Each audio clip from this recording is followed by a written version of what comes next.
tardes.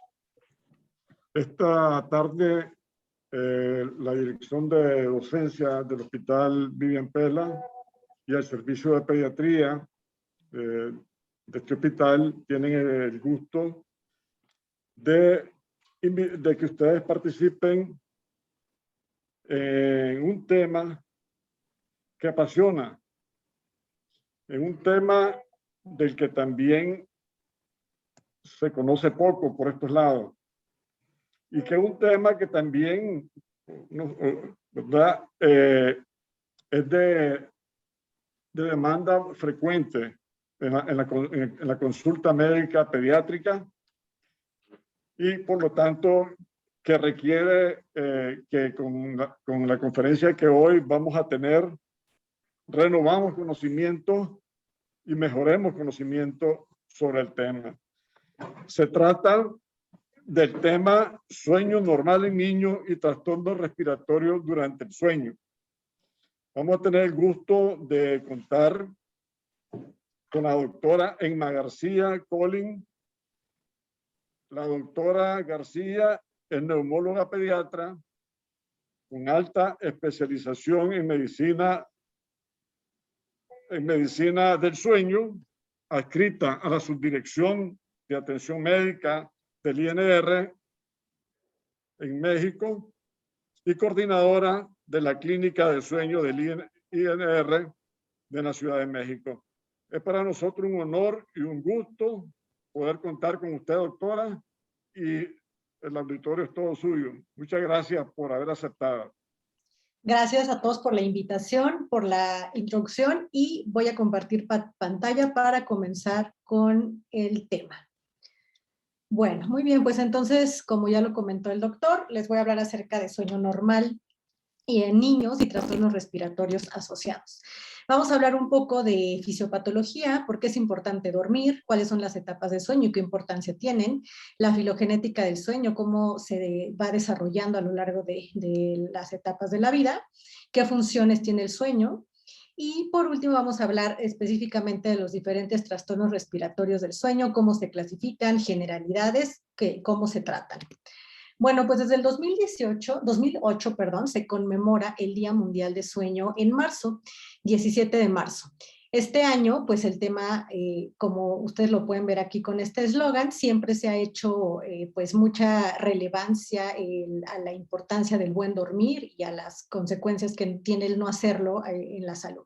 Los invitamos también, si es un tema que les interesa, pues a seguirnos en el Día Mundial de Sueño, el Instituto Nacional de Enfermedades Respiratorias, que hacemos una conmemoración alusiva a este día. Bueno, ¿por qué es importante dormir? El sueño es un proceso biológico fundamental en todos los seres vivos que se observa en distintos organismos, como por ejemplo la mosca de la fruta. Desde la mosca de la fruta ya se puede observar hasta diferentes especies filogenéticas, ¿no? Hasta nosotros los humanos. Se ha visto que incluso entre las mismas especies filogenéticas o de diferente orden, el sueño tiene características muy especiales. Por ejemplo, en los ornitorrincos tienen diferentes ondas de sueño cuando lo hacen bajo el agua, porque también lo hacen así, o cuando están en sus madrigueras. Los delfines tienen un sueño unihemisférico. Un hemisferio está alerta y un hemisferio está en sueño, esto para prevenir de depredadores, siempre estar alerta, hasta el ser humano, que tiene características muy específicas. El sueño proporciona un estado inactivo, entre comillas, que permite reposición molecular, desintoxicación, homeostasis, desintoxicación de radicales libres principalmente, homeostasis neuronal y consolidación de la memoria. Es por eso que cuando no tenemos un adecuado sueño las horas necesarias, pues durante el día no nos concentramos, se nos olvidan las cosas, etc. Vamos a verlo más a detalle. El sueño y la vigilia en humanos ocurren en momentos apropiados durante el ciclo circadiano de 24 horas en sincronía con otros ritmos circadianos. La estructura que actúa como el marcapaso central es el núcleo supraquiasmático que se encuentra en el hipotálamo. Este núcleo supraquiasmático, que lo voy a mencionar a lo largo de la plática, va a coordinar todos los ritmos circadianos, es decir, aquellos que tienen 24 horas a lo largo pues, de todo nuestro cuerpo. Nosotros tenemos relojes biológicos en todos los órganos, no nada más en el sistema nervioso central, y todos van a estar en sincronía. Este núcleo supraquiasmático, que podemos decir que es el reloj biológico por excelencia, está sincronizado por la luz ambiental principalmente y va a sincronizar al resto del organismo mediante la síntesis de melatonina. Esta melatonina se produce en la glándula pineal, la cual es un transductor neuroendocrino. ¿Qué quiere decir?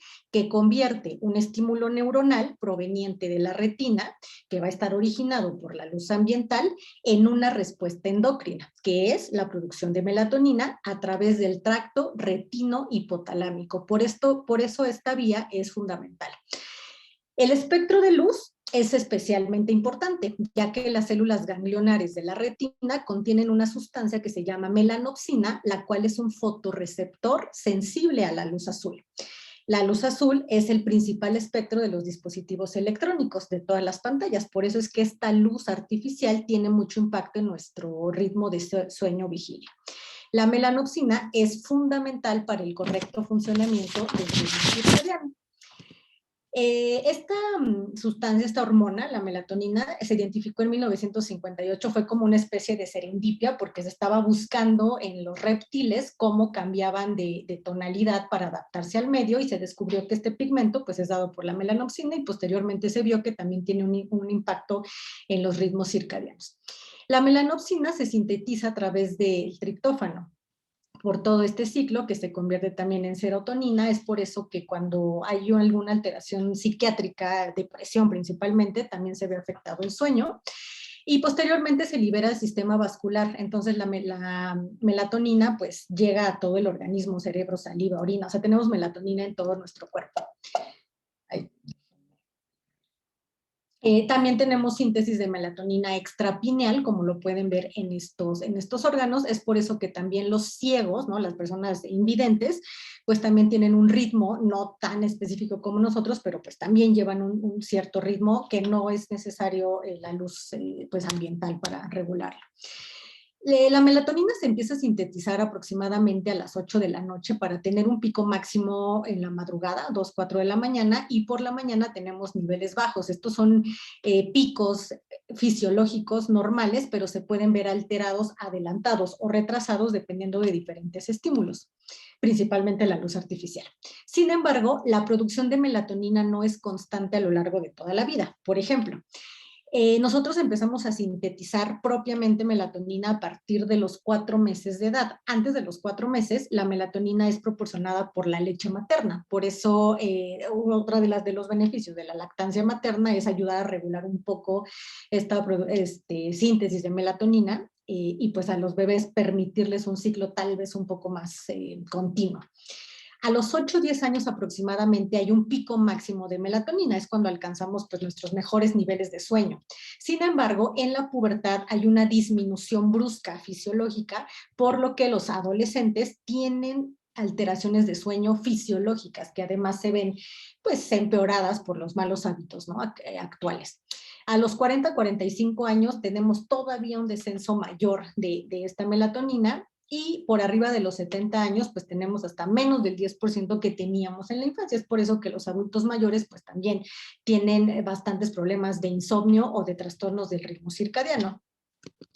Decíamos entonces que los relojes biológicos están en todos los órganos, tenemos una regulación que también se ve pues regulada por factores extracorporales, como por ejemplo factores sociales, la luz ambiental, los horarios de comida, los horarios de ejercicio.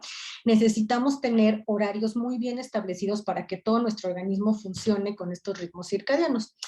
Estos sincronizadores externos que se llaman Zeigerbers, y es un nombre que se acuñó, pues son los horarios de alimentación, el ejercicio regular, los contactos sociales periódicos y los horarios que los padres establecen a los recién nacidos y a los niños. ¿A qué les suena esto que se vio alterado? Pues con la pandemia, ¿no? Con la pandemia ya no había horarios regulares, había mucha exposición a luz artificial, poca exposición a luz ambiental y entonces nuestros relojes biológicos, tanto centrales como periféricos, se vieron alterados y hubo un incremento exponencial de trastornos de sueño. También las hormonas tienen un patrón circadiano, fisiológico. La insulina, los factores de crecimiento, leptina y grelina, que son hormonas que sacian o incrementan el apetito, y también interleucinas proinflamatorias. Cuando nuestro ciclo de sueño se ve alterado, adelantado o desfasado, estas hormonas también se alteran y por eso es que tendemos a subir de peso, tendemos a los niños principalmente a no crecer lo que deberían crecer por estos picos de hormona de crecimiento y a estar en un estrés continuo por incremento en ACTH y cortisol, ¿no? Por eso es la importancia de tener ciclos regulares. El estado de vigilia, pues, involucra una actividad cortical, ¿no? Nuestra corteza cerebral está activa por todos estos neurotransmisores, principalmente las orexinas, acetilcolina, histamina, dopamina, noradrenalina y el sistema reticular activador ascendente. Cuando vamos a dormir, toda esta red cortical se inactiva, así también el sistema reticular activador ascendente y predomina el principal neurotransmisor inhibitorio del sistema nervioso central, que es el ácido GABA aminobutírico, ¿no? Ese es el que predomina. Así entonces, cuando entramos al sueño, pues lo hacemos a través de diferentes etapas. Las dos principales es el sueño sin movimientos oculares rápidos y el sueño de movimientos oculares rápidos. A su vez, el primero se divide en 3 etapas, que es el sueño superficial, que lo podemos definir como etapa 1 y etapa 2, y el sueño profundo, que es el sueño de ondas lentas. Aquí vamos teniendo una relajación muscular progresiva a lo largo de las etapas de sueño y podemos decir que esta etapa de sin movimientos oculares rápidos es una etapa de mente quieta, o sea, nuestro cerebro, nuestras ondas cerebrales van disminuyendo el voltaje, pero todavía tenemos un cuerpo activo, tenemos mioclonías, de repente cuando nos estamos quedando dormidos brincamos, ¿no? Porque apenas estamos haciendo las transiciones de sueño y perdiendo tono muscular. Nuestro tono simpático va a ir disminuyendo, la frecuencia cardíaca, respiratoria, tensión arterial y la tasa metabólica también. Aquí nuestro cerebro no está tan activo, difícilmente tenemos sueños o ensoñaciones, hasta en un 20%, y cuando los tenemos y despertamos en esa etapa son sueños reales, o sea, de situaciones reales, y difíciles de recordar, o sea, podemos decir, es que sí estaba soñando, pero no recuerdo qué. Estábamos en etapa de no movimientos oculares rápidos y esta pues no es una de las funciones de esta etapa. La segunda etapa pues es la de movimientos oculares rápidos. Aquí es donde tenemos atonía muscular por completo, o sea, estamos atónicos completo y se dice que es un sueño paradójico. ¿Por qué? Porque tenemos nuestra mente activa, soñamos y soñamos y soñamos, tenemos muchas ensoñaciones, pero nuestro cuerpo está quieto, por eso es un sueño paradójico. Y esto es un mecanismo de defensa del cuerpo, porque si nosotros tuviéramos tono muscular en esta etapa, actuaríamos nuestros sueños y eso sería peligroso. La función cerebral en esta etapa de sueño es tener estas ensoñaciones como un mecanismo de depuración de toda la información que obtuvimos durante el día. Por eso es que podemos tener sueños donde tomamos diferentes circunstancias que nos sucedieron en ese día o en días previos. Aquí se caracteriza, como su nombre lo dice, por ráfagas de movimientos oculares rápidos, pero aquí nuestra frecuencia cardíaca y respiratoria va a ser irregular. Entonces, alteraciones cardiovasculares y respiratorias se van a ver empeoradas en esta etapa de sueño y el tono simpático está elevado. Aquí decíamos que son sueños constantes, pero son sueños irreales, sueños fáciles de recordar, y aquí es donde entran las pesadillas. Las funciones del sueño pues son vitales, ¿no? En primera instancia, y hablando de los niños, pues fundamental para el desarrollo neurológico. Aquí es donde incrementan las sinapsis, se forman nuevas sinapsis, se consolida todo el desarrollo neurológico. También es fundamental para el aprendizaje, todo lo que vimos, las vivencias durante el día, lo que aprendimos, se consolida durante el sueño, favoreciendo la memoria. Ayuda también a controlar nuestras emociones, a regular la función cardiovascular y metabólica, a eliminar radicales libres, fundamental para el crecimiento y desarrollo. Durante el sueño profundo, que decíamos que es la etapa 3, hay picos de liberación de hormona del crecimiento en la etapa pues, pediátrica.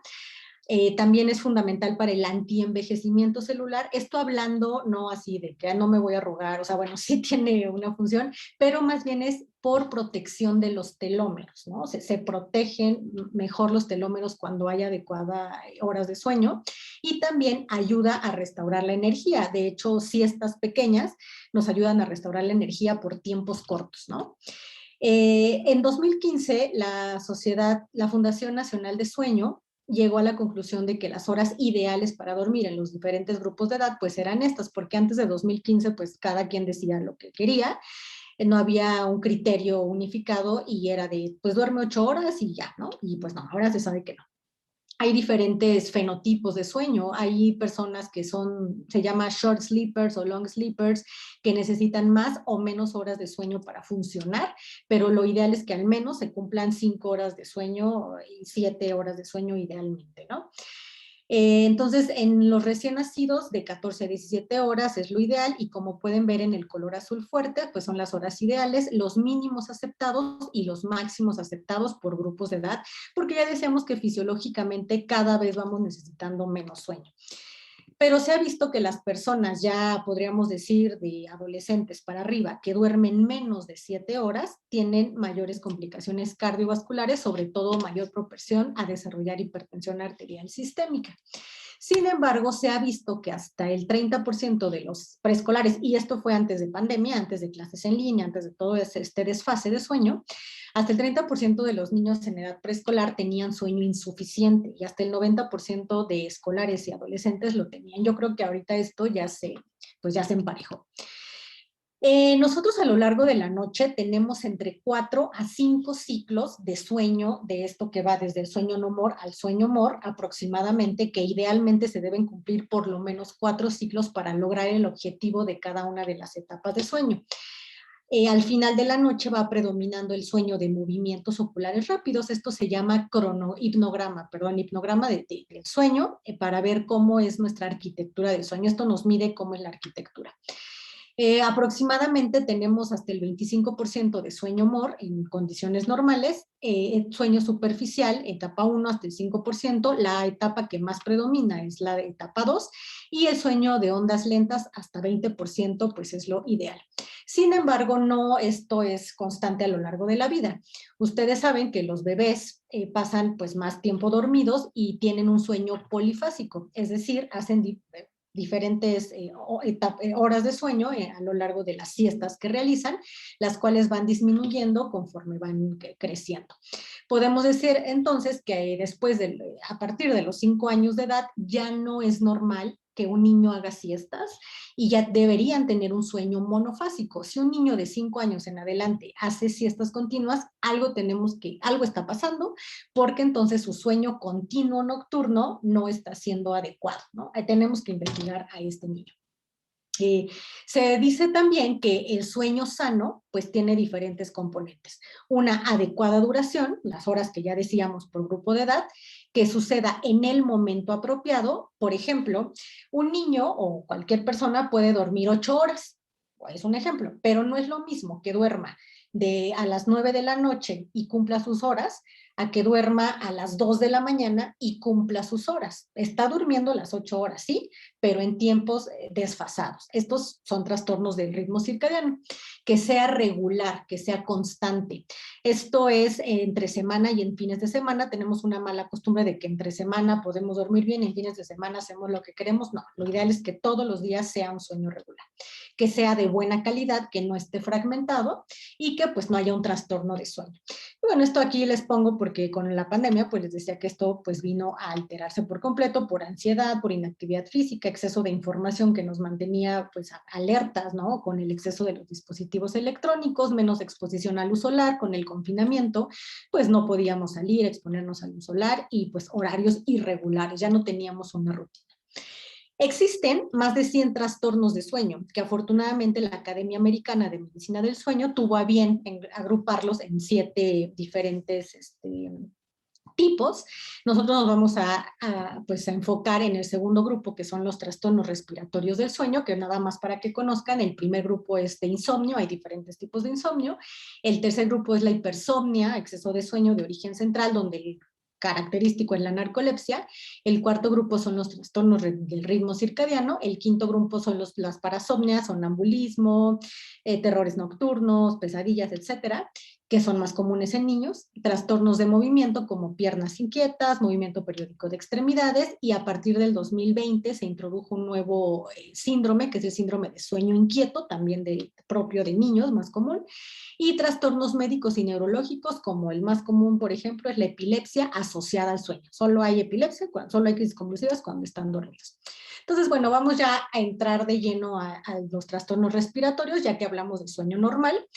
Se subdividen en 4 subgrupos. El primer grupo es la apnea obstructiva del sueño, donde aquí pues entra la del adulto, la del niño y el ronquido, que anteriormente se consideraba como una variante normal, pero ahora ya se sabe que el solo hecho de roncar tiene consecuencias.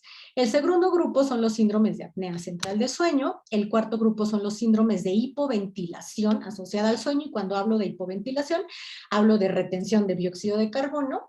Y el cuarto grupo, que son los síndromes de hipoxemia asociada al sueño. Vamos a hablar de cada uno de los grupos de manera, les prometo, bastante activa, con casos clínicos, para que pues sea no tan aburrido, ¿no? Entonces, el sueño ya veíamos que es un estado de inestabilidad y susceptibilidad respiratoria per se, porque al momento de ir disminuyendo el tono muscular progresivamente hasta llegar a la atonía muscular, pues hablamos de todos los músculos, a excepción del diafragma, que nos permite respirar afortunadamente, y de los músculos extraoculares que producen la ráfaga de movimientos oculares rápidos en esta etapa de sueño. Sin embargo, cuando hay un problema crónico, neurológico, respiratorio, y el diafragma está débil por cualquier cosa, pues entonces ya no funciona tan bien cuando estamos dormidos, y los músculos intercostales que nos ayudan a esta función de respiración, pues también pierden tono. Entonces, aquí es donde se pueden ver alteraciones respiratorias. Entonces, cuando estamos dormidos, ¿qué sucede? Primero, pues estamos acostados, ¿no? La mayoría dormimos acostados. ¿Qué sucede? Que el diafragma se desplaza hacia arriba, disminuye la capacidad pulmonar, pero aquí cuando estamos todavía en sueño no more, reclutamos los músculos intercostales y no hay problema porque se compensa. Sin embargo, cuando estamos en sueño more, pues ya no podemos reclutar estos músculos intercostales y dependemos exclusivamente de la actividad diafragmática. También el control respiratorio voluntario, ¿no? O sea, yo aquí despierta, yo puedo decir hiperventila, haz una apnea, lo que sea, yo lo puedo regular, ¿no? O si yo corro, incremento mi frecuencia respiratoria, etcétera. Pero cuando estamos dormidos, estos controles y estimulación están abolidos, y entonces nuestra respuesta ante agresiones de dióxido de carbono y de oxigenación está disminuida, ¿no? Esto se llama respuesta ventilatoria hipercápnica o hipoxémica.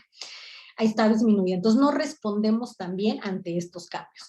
Así entonces, de manera normal, tenemos una acumulación de dióxido de carbono hasta 7 milímetros de mercurio de manera fisiológica y sin ocasionarnos daño, una disminución del volumen corriente hasta el 25, disminución de la cantidad de oxígeno hasta el 4 milímetros de mercurio y de nuestra capacidad residual funcional. Sin embargo, todo esto se compensa.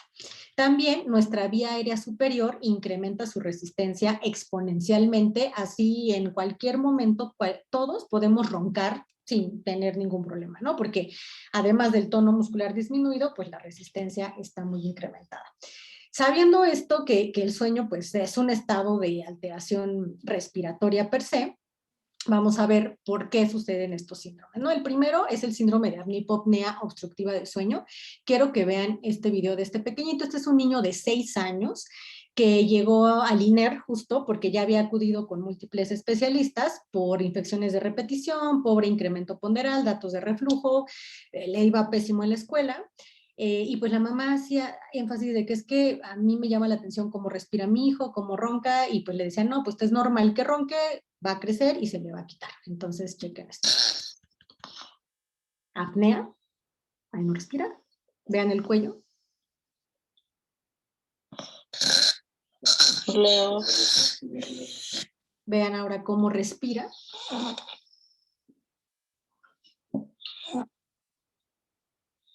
Y la mamá, pues lo único que hacía era ponerlo en decúbito lateral porque disminuían los síntomas.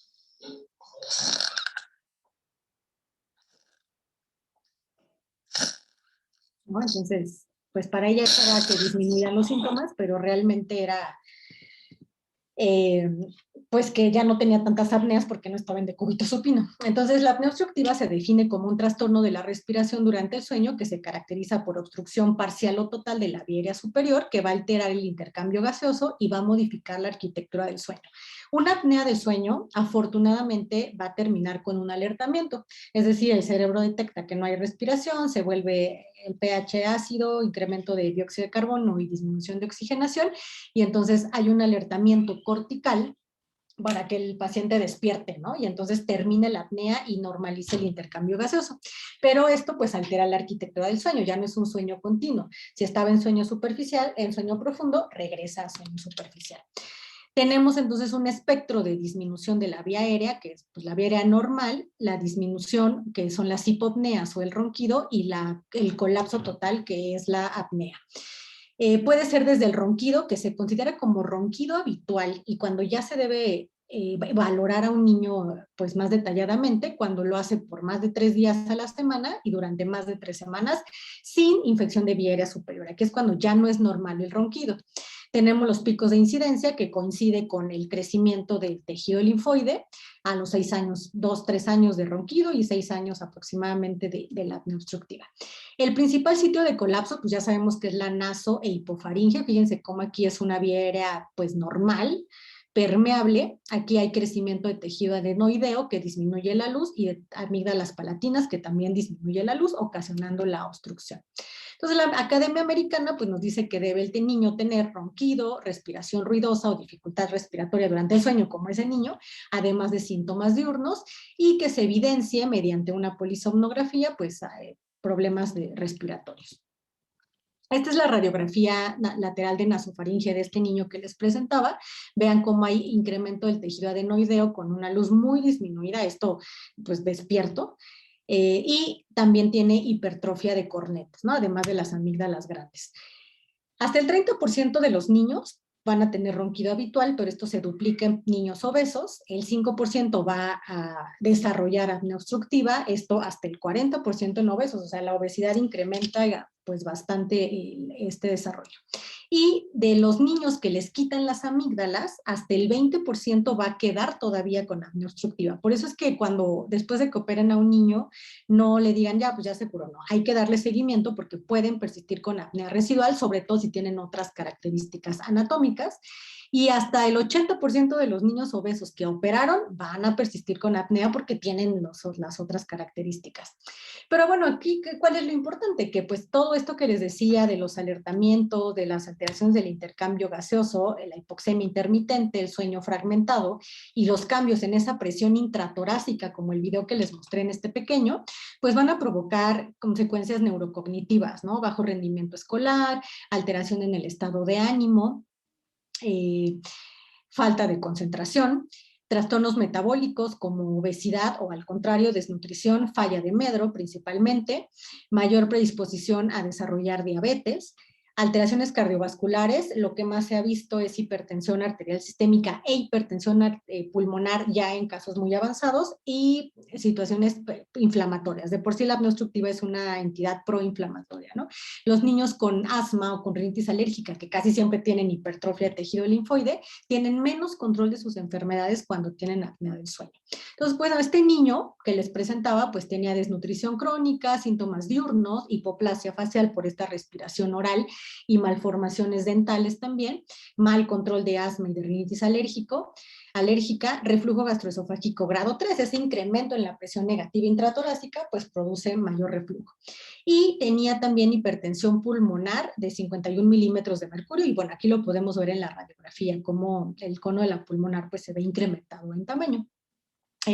Pero no hay que quedarnos con la idea de que todo el apnea obstructiva pues es por hipertrofia de amígdalas, sino también hay otros fenotipos como los obesos, aunque no tengan hipertrofia de amígdalas o pueden tenerla, y aquellas malformaciones craneofaciales o deformidad de caja torácica o neuromusculares, ¿no? Todos estos pequeños pueden tener apnea obstructiva. Entonces, por ejemplo, paladares tan altos como este, altos y estrechos, acondroplasia, síndrome de Down, Treacher-Collins, secuencia de Pierre-Robin, cráneo-sinostosis, como este pequeñín con cruzón, mucopolisacaridosis, porque hay acúmulo hay depósito parafaringio y entonces hay disminución en la luz,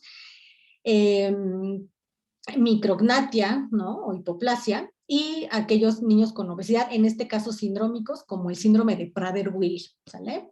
Escoliosis tan intensas como estas, distrofias musculares como esta de Duchenne o atrofias muscular espinal, pectus excavatum, todos estos que comprimen la vía aérea inferior también pueden ocasionarlo. El diagnóstico, pues el gold estándar es una polisomnografía, ¿no? Que es un estudio completo que se hace en un laboratorio de sueño. Aquí pueden ver cómo pues una polisomnografía consta de estos canales que nos mide electroencefalograma para ver las etapas de sueño, electroculograma que nos ayuda a ver si está en movimientos oculares rápidos o no, el mentón para ver bruxismo, atonía muscular, etcétera, piernas para ver trastornos de movimiento, electrocardiograma, micrófono para ver ronquidos o aquellas personas que hablan durante el sueño, el flujo nasal para ver si hay apneas o no, movimiento de tórax para diferenciar si son centrales o obstructivas, la saturación de oxígeno, el dióxido de carbono, que en niños es fundamental, una polisomnografía con dióxido de carbono, y la posición, si está en supino, en decúbito, etcétera, porque las apneas incrementan cuando la posición es en decúbito. Y bueno, aquí hay ejemplos de apneas obstructivas. Fíjense cómo el niño aquí está respirando, respira 1, 2, y aquí deja de respirar, 1, 2, deja de respirar, y pues son obstructivas porque hay movimiento de tórax y abdomen. El tórax y abdomen trata de vencer esa obstrucción de la vía aérea superior, y el centro respiratorio pues siempre está mandando la señal de respirar. Hay hipopneas donde la señal, la disminución del flujo pues es menor, no se aplana por completo, pero sí hay una disminución del flujo. Y hay análogos de la polisomnografía que son menos costosos, más sencillos, que es la poligrafía respiratoria, que bueno, tiene una buena concordancia. Se ha encontrado que hasta concordancia del 90%, siempre y cuando sean pacientes bien seleccionados y equipos que estén diseñados para niños. Entonces sabemos que la apnea obstructiva de sueño ya se considera desde una apnea por cada hora que el niño duerme o más. Entonces, de 1 a 5 se considera como leve, moderado de 5 a 10 y grave más de 10 eventos por cada hora que el niño está durmiendo. A este pequeñito del video, pues le hicimos una poligrafía respiratoria, no fue polisomno, porque lo único que nos interesaba era graduar la gravedad de la apnea del sueño y ver pues si desaturaba mucho, etcétera, para poderlo operar seguramente, o sea, sin tener complicaciones durante la cirugía. Le pusimos un equipo que se llama ALICE PDX, que es bastante bueno, y bueno, él resulta que tenía un índice de apnea-hipopnea de 77 eventos por hora. Decíamos que más de 10 ya se considera grave, bueno, pues este pequeñito tenía 77, y una desaturación tan baja como 59%. Estos son trazos de las apneas de este equipo. Y este niño pues tenían que operarlo, o sea, su principal problema era hipertrofia adenoidea, hipertrofia amigdalina, hay que operarlo, pero si lo operan así con esa gravedad y con esa hipoxemia, seguramente o iba a sangrar muchísimo, o iba a salir intubado, o iba a tener desaturaciones o algo. Entonces, antes de la cirugía le colocamos un CPAP para ayudarlo a desinflamar, para ayudar a que su corazoncito descansara, bajara la presión de la arteria pulmonar, y entonces, ahora sí, lo operaron y no tuvo ninguna complicación, y pues es un caso exitoso, ¿sale? Hay pues otras opciones de tratamiento como esteroide intranasal, antileucotrienos en casos de apnea leve. Esa es la importancia de hacer un estudio de sueño. No le podemos dar a un pequeño con apnea grave que solo use esteroide nasal y antileucotrienos cuando sabemos que pues esa no va a ser la solución, ¿no? Aquellos que no respondan, pues también está la opción de la presión positiva en la vía aérea, que es el CPAP, disminución de peso, terapia funcional, o incluso en adolescentes ya obesos extremos se puede hacer y se está realizando el bypass gástrico. Aquellos niños que operan tienen que valorarse de 6 a 8 semanas después de la cirugía, y si persiste pero no antes, no sé por qué se está cambiando automáticamente. Si persiste con síntomas a las 8 semanas de la cirugía, considerar hacerle una polisomnografía de control, porque lo más seguro es que tenga SAOS residual, y estos son los factores de riesgo que nos harían pensar en SAOS residual. que antes de la cirugía, con un estudio de sueño, veamos que tiene apnea grave, que ya sea mayor de 7 años, porque ya más de 7 años la estructura craneofacial ya es muy parecida a la del adulto, ya no va a seguir creciendo. Aquellos obesos con asma, porque hay mucha inflamación de la vía aérea, paladares pues bastante bajos, anormalidades craneofaciales, defectos cromosómicos como síndrome de Down o enfermedades neuromusculares. Estos niños, aunque los operen, van a requerir un CPAP seguramente. Bueno, eso fue toda la apnea obstructiva del sueño. Ahora vamos a la apnea central. La apnea obstructiva, pues es lo más común, lo más fácil tal vez de identificar y aún así está subdiagnosticado. Pero ahora vamos con temas todavía más escabrosos como es el síndrome de apnea central del sueño. Aquí les presento un caso clínico, es un pequeñito de 9 años que tenía desde los 5 años terrores nocturnos, que son parasomnias, ronquido y escasas apneas evidenciadas, ¿no? Los papás decían, de repente deja de respirar, pero lo que más nos preocupa es que despierte en la madrugada llorando, muy asustado y roncando, ¿no? A los 6 años le diagnosticaron diabetes tipo 1 y pues está en tratamiento con insulina. También a los 6 años le diagnosticaron epilepsia asociada al sueño. Resulta que después de los terrores nocturnos, que era este grito, desencadenaba en crisis convulsivas, las cuales fueron incrementando pues, en los últimos 3 años en intensidad y frecuencia, y además también descontroles glucémicos nocturnos. Podrían irse de hipoglucemias de 55 o excesos de 230 y también convulsiones.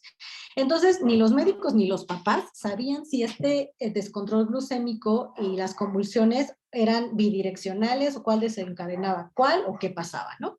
Entonces, pues acudió a múltiples endocrinólogos, etcétera, hasta que llegó con una doctora neuróloga por sospecha de epilepsia, ya con tratamiento pero sin mejoría, y ella tuvo a bien pedirle un estudio de sueño. Bueno, primero con este video que quiero que vean. Eso es el terror nocturno.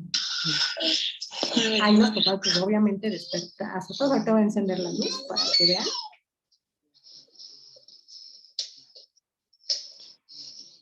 Y ahí ya está el niño en estado postictal. Fíjense, no responde, cianótico completamente, después de las convulsiones y después del terror nocturno. Le toman glucometría y pues alterado. Entonces la doctora, bueno, viendo todo esto, tiene a bien pedirle una polisomnografía. ¿Y cuál fue la sorpresa? Que el pequeño estaba lleno de apneas centrales. Fíjense cómo una respiración, 2 respiraciones, 3 respiraciones, apnea. Otra vez vuelve a respirar.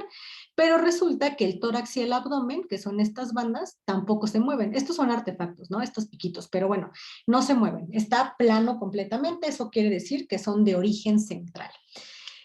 Pues con un índice de 81, es decir, este pequeñín tenía 81 apneas por cada hora que dormía, entre apneas e hipopneas. Entonces, pues esto se considera como grave. El electroencefalograma estaba normal en ese momento sin datos sugestivos de epilepsia porque coincidió que en la polisomnografía no tuvo ninguna crisis. Se le hace una resonancia magnética y resulta que tenía el pequeño una malformación de Chiari con herniación de las amígdalas cerebelosas y eso comprimía el centro respiratorio, originando las apneas centrales. La hipoxemia asociada a las apneas centrales originaba las convulsiones y pues esto a su vez el descontrol de diabetes, ¿no? Afortunadamente este niño fue otro caso exitoso donde le hicieron cirugía, una correctiva de esta herniación cerebelosa. Y bueno, ya no se pudo hacer el estudio de control de polisomnografía, pero clínicamente, pues el niño con una mejoría notable con control glucémico, ya sin terrores nocturnos, ya sin crisis convulsivas, y bueno, sigue nada más con el tratamiento, ¿no? Entonces atravesó pandemia, etcétera, y ya no se pudo hacer, pero bueno, clínicamente es algo muy, muy notorio. Las apneas centrales se clasifican en todos estos grupos, pero bueno, vamos a enfocarnos nada más en las que atañen a los niños, que es la de la infancia y la del prematuro. La del prematuro, pues es la más fácil de identificar. Aquellos pequeños de menos de 37 semanas, entre menor edad gestacional, mayor incidencia de apneas centrales por inmadurez del centro respiratorio. Pero, ¿qué pasa en aquellos que no fueron prematuros y que tienen apneas centrales? No hay una inmadurez del centro respiratorio. ¿Por qué dejan de respirar? ¿Por qué tienen apneas centrales? Esos son los más complejos de tratar, pero o sea, casi siempre tienen algo de base que les ocasiona las apneas centrales que se puede tratar. Difícilmente, o sea, menos del 1% se comportan como apneas primarias centrales, que nunca sabemos la causa, y ahí están. Pero sí nos han tocado y todavía son más difíciles.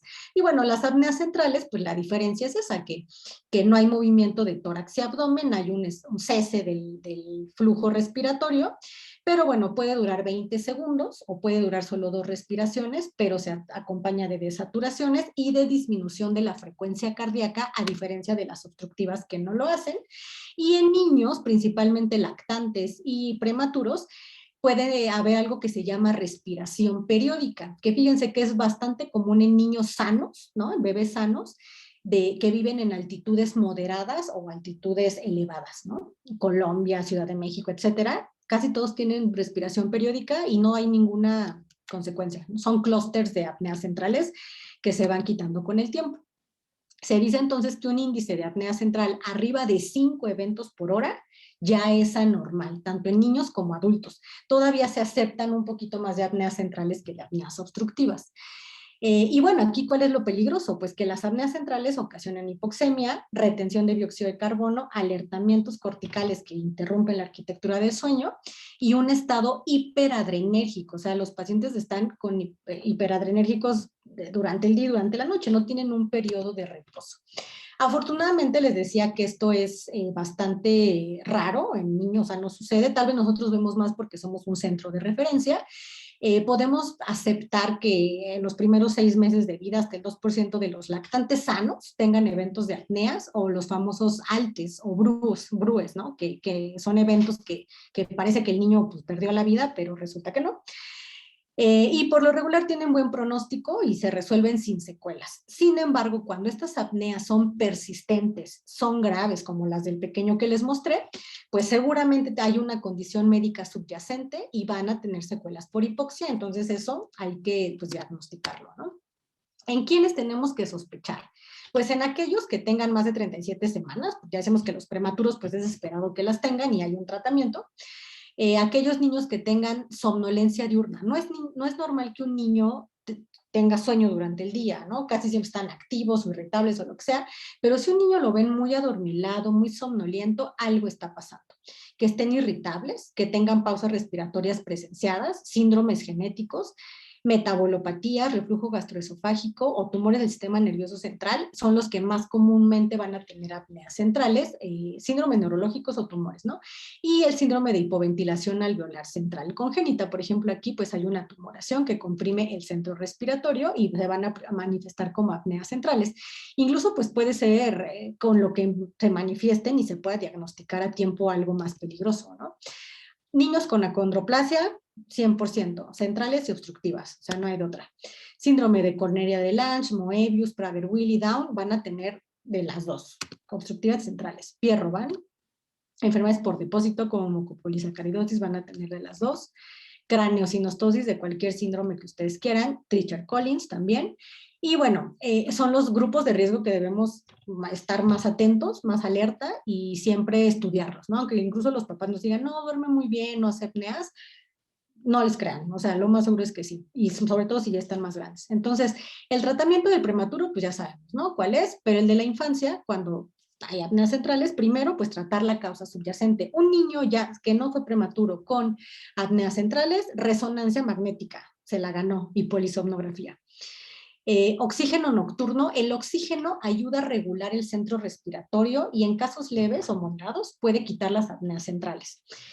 Y ya en casos que no respondan a esto, pues CPAP o un BiPAP ST con frecuencia de respaldo, ¿sale? Pero bueno, esto ya tiene que ser tratado con un especialista en medicina del sueño. Y ya por último, el grupo de síndromes de hipoventilación e hipoxemia, que todavía más escabroso les digo porque ya llegan bien tarde, o sea, ya llegan cuando están complicados, cuando están en cor pulmonal, cuando ya tienen hipoxemia e hipoventilación en vigilia, cuando empiezan en la noche, o sea, estos niños empiezan a hipoventilar y a tener hipoxemia durante el sueño, pero nunca se diagnostica, progresa hasta que ya no solo es en el sueño, sino también en vigilia, desarrollando hipertensión pulmonar y pues llegando al servicio de urgencias en cor pulmonar. Cuando un niño llega así es porque tuvo años que no se diagnosticó, que no se sospechó. Entonces, bueno, estos síndromes de hipoventilación se dividen en 5 grupos, ¿no? Yo solo les voy a hablar de los que vemos más común en pediatría. El primer grupo es el síndrome de hipoventilación por obesidad, que anteriormente se conocía como el síndrome de Pickwick, por este libro de Charles Dickens, de los papeles póstumos del Club de Pickwick, donde estaba este niño, el Fat Boy Joe, que era un niño que siempre estaba dormido, obeso, que no pone atención, que se veía como muy distraído, ¿no? Pues este niño tenía este síndrome. El síndrome de hipoventilación alveolar central congénita, anteriormente llamado maldición de Ondina, ¿no? Donde decían, no, pues si la persona se duerme, se muere. O sea, no es tanto así, pero sí puede fallecer. O sea, no son niños que si duermen no tienen una respuesta ventilatoria adecuada y entonces retienen dióxido de carbono sin tener una respuesta compensatoria, ¿no? Y otro síndrome rarísimo, que sinceramente yo nunca he visto uno en la consulta ni en la clínica de sueño jamás, pero bueno, existe, ¿no? Es el ROHAD y es el síndrome de obesidad de rápido comienzo, ¿no? Son niños normales, de repente en la edad preescolar empiezan a subir de peso, subir de peso, hiperfagia, con disfunción hipotalámica, retienen dióxido de carbono y tienen disregulación autonómica. La hipoventilación asociada a trastornos médicos y asociada a medicamentos, que casi siempre es por opiáceos, y pues eso no es tan común en niños, ¿no? Entonces, bueno, la hipoventilación, para que sepan a qué nos referimos cuando hablamos de hipoventilación en sueño, es cuando el niño retiene dióxido de carbono por arriba de 50 milímetros de mercurio por más del 25% del tiempo que está dormido, ¿no? Del tiempo que duró la polisomnografía. En altitudes moderadas como la Ciudad de México, bajamos el umbral a 45 milímetros. Y la hipoxemia durante el sueño se define cuando por más de 5 minutos pasan por abajo del 90% o por abajo del 90% durante más del 30% del tiempo que duermen, ¿sale? Espero que no haya sido un poco confuso. Pero bueno, la única forma de medir esto pues es mediante una polisomnografía e idealmente con un transductor transcutáneo, un medidor transcutáneo de dióxido de carbono que se llama Centec. Este es buenísimo, es muy costoso. Tenemos solo uno en la clínica de sueño, pero créanme que es fenomenal. O sea, mide el dióxido de carbono sin ser invasivo, la saturación, la frecuencia cardíaca y todo. Entonces, bueno, brevemente, el síndrome de hipoventilación por obesidad, el Pickwick, debe cumplir estos criterios. Pues que tenga hipoventilación durante el sueño, ¿no? Corroborada por polisomnografía, pero también que ya esta hipoventilación sea durante el día, sea en vigilia, ¿no? Te le toman una gasometría en el día o le miden CO2 exhalado y el pequeño ya está reteniendo dióxido de carbono también durante el día, que tenga obesidad y que no haya otra enfermedad que explique por qué esté hipoventilando, o sea, que no tenga algún problema pulmonar crónico que haga que acumule dióxido de carbono. Este es un caso que no lo vi yo directamente, lo vio una colega, una adolescente con obesidad extrema, no sindromática, no tenía prader-Willi, no tenía nada, solo era por pues, exceso de calorías, mucho exceso de calorías, y con apnea obstructiva del sueño, pero también con hipoventilación alveolar durante la vigilia, que afortunadamente respondió bastante bien con un CPAP, y bueno, con la terapia de disminución de peso, ¿no? Pero son estos casos extremos que no quisiéramos ver en niños tan pequeños ni en nadie. Y tenemos el inciso B, que es la maldición de Ondina, que antes se conocía, que es un trastorno del sistema nervioso central. Esta es una mutación genética en el gen FOX2B. Este gen FOX2B codifica para un centro respiratorio que tenemos que sensa la cantidad de dióxido de carbono y de oxígeno que tenemos y regula la respuesta respiratoria. Si yo acumulo dióxido de carbono, ¿qué voy a hacer normalmente? Pues voy a hiperventilar para acumularlo. Pero resulta que estos pequeños no tienen esa sensibilidad, entonces pueden acumular dióxido de carbono sin la respuesta compensatoria de hiperventilación. Pero como se trata de un trastorno del sistema nervioso autónomo, van a tener bastantes características asociadas por la disfunción del sistema vegetativo. Lo más común es que se asocien a enfermedad de Hirschsprung, a tumores de la cresta neural, neuroblastoma, ganglioneuroblastoma, que además, aunque los quiten, vuelven a aparecer. ¿no? Eso es algo bastante grave. Es raro este síndrome, pero existe. Arritmias, anomalías pupilares, dismotilidad esofágica, un montón de cosas del sistema vegetativo, feocromocitoma incluso. Este artículo es muy interesante, lo pueden descargar, es de una serie de casos de la clínica de sueño del INER, donde, pues este es un claro ejemplo de polisomnografía de un pequeñín con este síndrome, donde retenía dióxido de carbono, fíjense, hasta 75, decíamos que hasta 50 ya es el tope y eso ya es mucho, ¿no? 75, 73, 67, y su frecuencia respiratoria nunca se alteraba, o sea, él podía seguir respirando normal y acumulando dióxido de carbono, pero resulta que este pequeñito llegó al servicio de urgencias 12 años, pesando 30 kilos, desnutrido, con infecciones respiratorias de repetición y llegó en franco cor pulmonale con hipoventilación crónica, ¿no? Y en el abordaje de estudio como descarte, pues se sospechó de este síndrome, se pidió el estudio genético porque se hace el estudio genético, bueno, en ese tiempo se hacía en Estados Unidos, ahora ya se puede hacer aquí en México, la mutación de este gen y bueno, salió alterado. Y este síndrome que les decía, que también exageradamente raro, niños que anteriormente pues eran sanos, empiezan a tener incremento ponderal, alteración hipotalámica, se asocian a diabetes insípida, pubertad precoz, hipogonadismo, hipotiroidismo y también funciones mentales alteradas, ¿no? Disminuye el coeficiente intelectual. Y ya por último, ahora sí ya es lo último, estoy todavía a tiempo, 5 minutos más.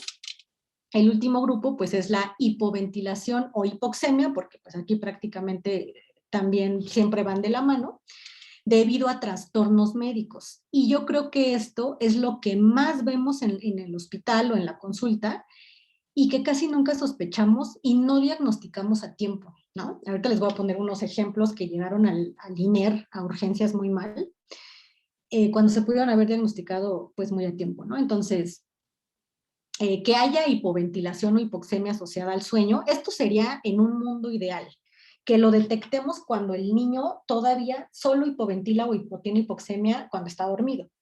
Pero les repito, casi siempre ya lo hacemos o llegan cuando ya también lo hacen durante la vigilia, ¿no? Que ahí es cuando ya hay más complicaciones. Aquí, para considerarlo en este grupo, se considera que la principal causa de hipoventilación o hipoxemia se debe a una enfermedad, ¿no? Del parénquima pulmonar, de la vía aérea, de patología vascular, de la pared torácica o músculo esquelético o trastornos neurológicos. Y no se debe a un síndrome de hipoventilación por obesidad, como el que veíamos antes, a uso de fármacos como opiáceos, o al síndrome de hipoventilación central congénita, ¿no? La maldición de Ondina. Entonces, se tienen que descartar esos y atribuirse a un problema respiratorio. Fíjense, esta nena, me acuerdo perfecto, que ya habrá llegado hace como antes de la pandemia, 15 años, con una gifoescoliosis pues bastante grave, ya con una barra de titanio, que eso todavía complicaba más su problema de tórax restrictivo, y llegó por primera vez al INER. No la conocíamos desde antes, yo no sé cómo llegó viva, o sea, realmente un caso muy extremo. Fíjense cómo el tórax restrictivo hacía que los volúmenes pulmonares fueran mínimos, ¿no? No tenía prácticamente, pues, intercambio gaseoso. Entonces llegó en franco cor pulmonal sobreinfectada con neumonía, pues el corazón, como está enorme, con hipertensión pulmonar y pues este cor pulmonar crónico, que afortunadamente respondió bien a diuréticos, a ventilación mecánica no invasiva y directamente le iniciamos un BiPAP-ST para que ayudara a barrer ese dióxido de carbono, a normalizarlo, que bueno, esto es lento porque ya tenía años así, ¿no? Y bueno, afortunadamente le fue bien, no podíamos ofrecerle ninguna otra cosa más que estar con este equipo pues al menos durante todo el sueño, y si progresaba en algún momento, también utilizarlo durante el día a través de una traqueostomía. Lamentablemente, pues esta paciente o sea, bueno, era de otra ciudad, de otro estado, y perdió el seguimiento, o sea, ya no supimos qué habrá pasado con ella. Aquí tenemos otro pequeñito, con atrofia muscular espinal tipo 2, la enfermedad de Bernie-Hoffman, que es de las atrofias musculares más agresivas, donde a temprana edad pierden todas las capacidades musculoesqueléticas y pues prácticamente solo pueden articular voz un poco y los ojitos y nada más, ¿no? Es igual una hipoescoliosis porque además también se acompañan de esto, volúmenes pulmonares muy disminuidos, este pequeñín llegó con una telectasia total derecha, aquí pues ya se ve un poquito mejor, pero era total, también con cor pulmonal y bueno, igual fue candidato a ventilación no invasiva con un BiPAP ST, binivel ST, y la verdad es que respondió bastante bien. A ver, yo creo que sí nos da tiempo de que vean el video. Fíjense cómo es su respiración ahí sin el equipo, saturando 81%, taquicárdico de 150, y un tiempo como una media hora después de iniciar el BiPAP, el patrón respiratorio mejoró notablemente, la oxigenación también, la frecuencia cardíaca, todo mejoró hasta, incluso pudo dormir y todo, disminuyó el dióxido de carbono y sin necesidad de ocupar oxígeno suplementario. Ah, esto es bien importante. En los pacientes con hipoventilación crónica, no podemos tolerar una hipoxemia, pues no sé, 88, 90. Si ustedes tratan de subirle la oxigenación a lo más que da y le ponen 5 o 4 litros de oxígeno, lo único que van a conseguir es que el paciente incremente todavía más el dióxido de carbono, ¿ok? Entonces, preferimos manejar presiones, y como última opción, si es que no alcanzamos una buena oxigenación, poner lo mínimo de oxígeno suplementario para no incrementar el dióxido de carbono que están reteniendo. Este es un pequeñito con fibrosis quística, ya con mucho daño parenquimatoso, que terminó también con uso de BiPAP. Y al final, bueno, en un inicio eran horas al día, pero bueno, por la progresión de la enfermedad terminó con traqueostomía, conectado también a ventilación mecánica, que bueno, aquí ya es invasiva. Y bueno, lamentablemente este pequeñín falleció al poco tiempo, pero pues él también llegó de otro lugar, por primera vez con nosotros, y pudimos haberle ofrecido un poquito más si esta hipoxemia y hipoventilación se detecta desde antes de que llegue en vigilia, ¿no? Esta es otra polisomnografía, una peque con fibrosis quística, no tan avanzada como este pequeño. Esta es una nena de 7 años, donde aquí lo que predominaba era la hipoxemia, ¿no? Sí tenía apnea obstructiva del sueño, 4.4, o sea, moderada. Pero, no, leve, perdón, leve, pero el dióxido de carbono todavía estaba bien, fíjense, dióxido de carbono bien, o sea, dormida, pero sí hipoxémica ya durante el sueño. Entonces aquí a tiempo lo detectamos todavía, no progresaba a vigilia. Entonces, pues ella, digo, por la enfermedad tiene mal pronóstico, pero al menos se ha visto que el inicio de la ventilación mecánica no invasiva tempranamente en estos pequeños, tal vez no les prolonga la esperanza, la expectativa de vida, o sea, tal vez no, pero sí el tiempo que vivan, pues tienen mejor calidad de vida, menos hospitalizaciones por infecciones recurrentes, mejor capacidad pulmonar, ¿no? Y menos atrapamiento de secreciones o acumulación de secreciones. Y esa es esta nena. Cuando le estábamos conectando a la polisomnografía, ¿no? Bastante cooperador y todo. No, tal vez no parece que tiene fibrosis quística, pero bueno, sí tenía.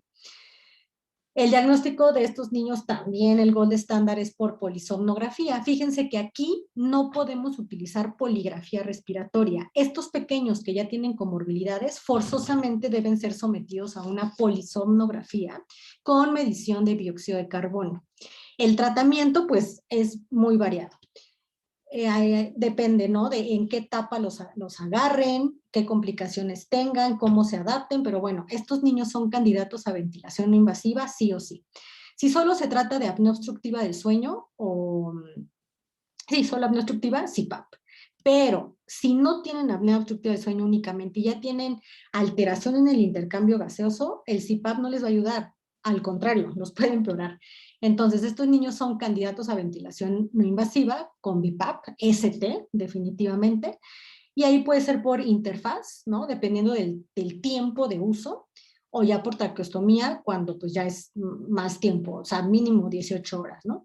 Y existe algo que se llama marcapasos diafragmático, que funciona para los niños con hipoventilación alveolar central congénita. ¿ok? Pero los que tienen un espectro leve, no los graves. Y bueno, pues ya por último podemos concluir que el sueño, como lo vimos, es un periodo de alto riesgo para alteraciones respiratorias. La sospecha clínica de estos trastornos e identificar a los grupos de riesgo, pues es muy importante, y referirlos a tiempo con un experto, porque estos trastornos desafortunadamente están subestimados. El abordaje y el manejo, como lo vieron también, es multidisciplinario e individualizado. Y bueno, detectar a tiempo a los candidatos a ventilación mecánica no invasiva, pues es fundamental. Yo les agradezco por su atención y si tienen alguna duda, con mucho gusto. Muchas gracias, doctora. Excelente su conferencia. Tenemos una pregunta del doctor Bacon. Sí. Hola, muchas gracias, doctora. Obviamente estos casos sí nos hacen pensar en la importancia de estudiar el sueño en estos casos. Mi pregunta iba en los contextos, permítame. Sí.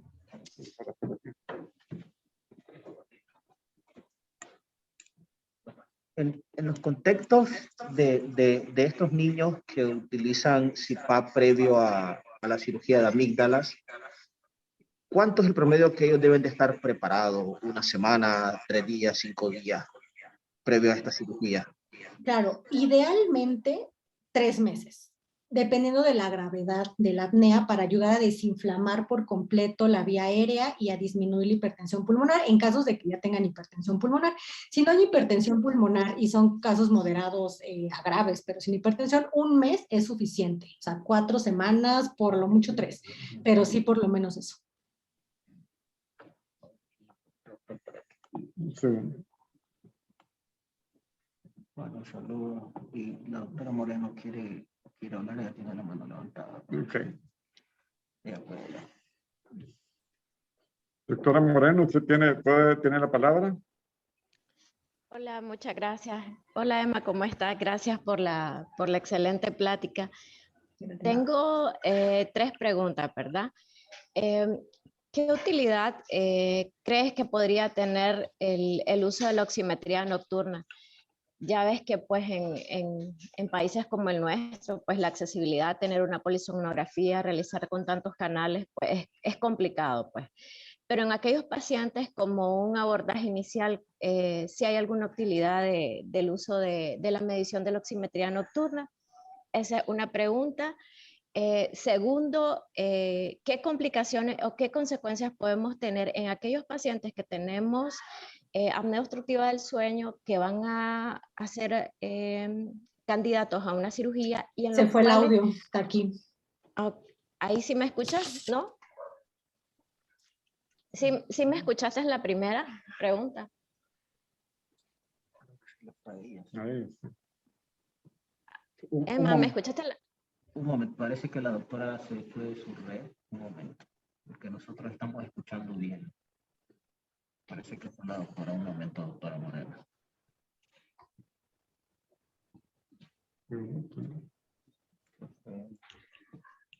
Ahí está entrando, parece.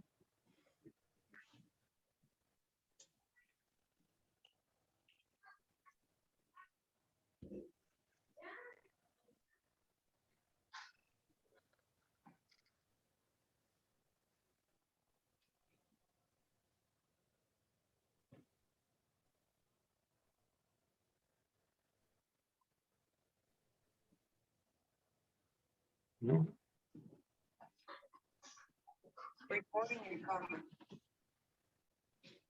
Sí, ella se salió la doctora. Se salió. Sí, un momento, parece que la doctora se fue a su red, no estaba en este momento conectada.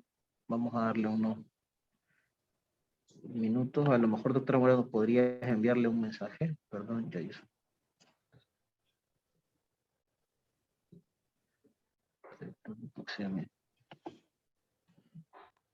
Okay.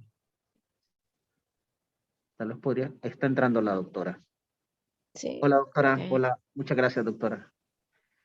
Hola, ¿no se fue en sí. computadora o No, qué pasa? sí, parece que sí. La doctora Moreno le estaba haciendo una pregunta. Adelante, doctora Moreno. Ah, sí, me quedé en la segunda.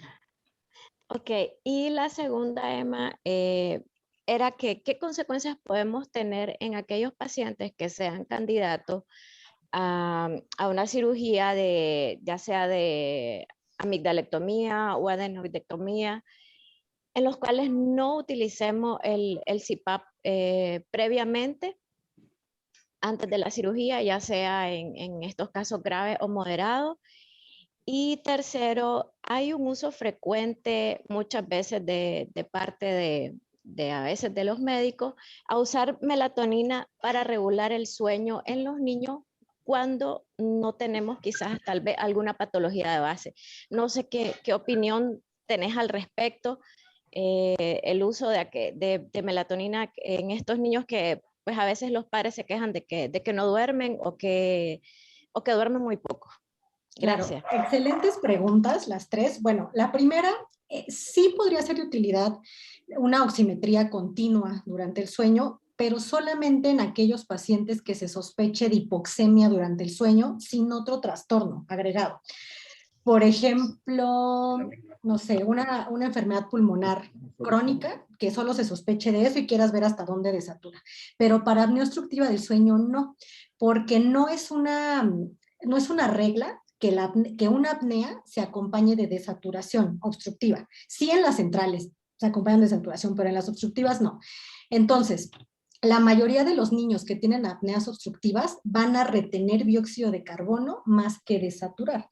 Entonces, en ese caso, si solo nos basamos con hipoxemia, vamos a subestimar muchas apneas. O sea, no, ahí no es funcional. La segunda pregunta, sobre todo en las apneas graves, que son un índice de más de 10, pero bueno, tenemos casos de más de 70, más de 80 apneas por hora de sueño. ¿Qué complicaciones puede haber si no utilizan un CPAP? La primera y la más grave, pero la menos común, es que el niño que ya tiene hipertensión pulmonar, que tal vez nunca le diagnosticaron, ¿no? Y que ya está ahí, la hipertensión pulmonar no tiene relación con el índice de apnea-hipopnea. O sea, un niño con un índice de 20 puede tener hipertensión pulmonar y un niño con índice de 40 puede no tenerlo. Entonces, eso no es garantía. Tiene que tener un eco. Entonces, si tiene hipertensión pulmonar y nunca le diagnosticaron ni lo operan, ese niño puede tener edema agudo pulmonar postquirúrgico, postdescompresivo, así se llama, y entonces puede incluso tener complicaciones pues letales, ¿no? Las otras son laringoespasmo, eventos de hipoxemia, hemorragia excesiva, sangrado excesivo después de la cirugía, que tengan que salir intubados por estos laringoespasmos o que persista la apnea obstructiva, es decir, apnea obstructiva residual después de la cirugía porque pues, lo operaron inflamado, va a seguir inflamado y es un niño que va a requerir CPAP tarde o temprano, ¿no? Esas son las complicaciones. Y la otra pregunta, de la melatonina. La melatonina en niños tiene que ser el uso muy específico porque uno de los efectos secundarios es la pubertad precoz. ¿Ok? Puede desencadenar pubertad precoz. Entonces, solo se reserva en aquellos niños que tienen un diagnóstico, no insomnio, no ninguna otra cosa, solamente que tengan trastorno de fase retrasada del ritmo circadiano, ¿no? Esa es la única indicación de usar melatonina y que no responden a modificaciones de la higiene de sueño, de los hábitos de sueño. Cuando ya se agotaron los recursos de no veas pantallas antes de 2 horas, bla, bla, bla, todas las indicaciones de higiene de sueño y continúan con su fase retrasada, son candidatos a melatonina por tiempos cortos, pero antes no. No para insomnio como tal no es una indicación melatonina. Ok, muchas gracias. De nada. Doctora, una pregunta. ¿Ustedes acostumbran o suelen hacer estudios de sueño polisonografía a los niños que van a ser, previo a ser operados de amigdalectomía y adenoidectomía?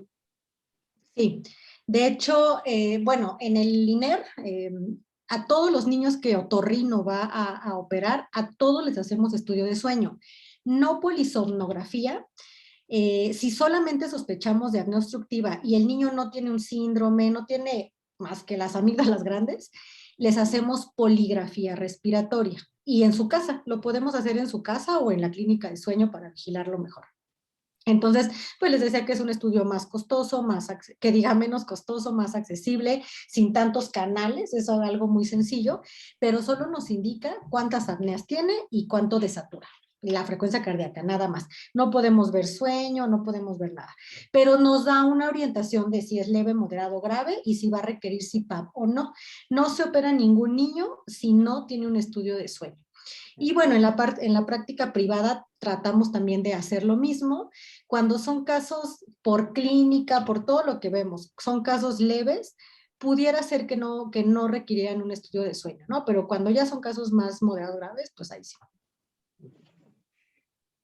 Muchas gracias, doctora. Le agradecemos su excelente conferencia. Creo que nos ha ilustrado muchísimo. Muchas gracias. Y lamentar por lo que se perdieron. Tan excelente conferencia. Muchas gracias, doctora. Esperamos seguir contando con usted en el futuro para algunos temas de interés, de su especialidad. Ya que es un campo muy amplio, que hay tantas cosas más que tendríamos que abordar y que estoy seguro que a los pediatras les encantaría poder tenerla en otra oportunidad. Claro que sí, con gusto. Nuestro agradecimiento a nombre del Hospital Vivian Pela, el Departamento de Docencia del Hospital y el Servicio de Pediatría de este hospital. Muchas gracias, doctora. Hasta pronto. Hasta luego, que estén muy bien. Buena tarde.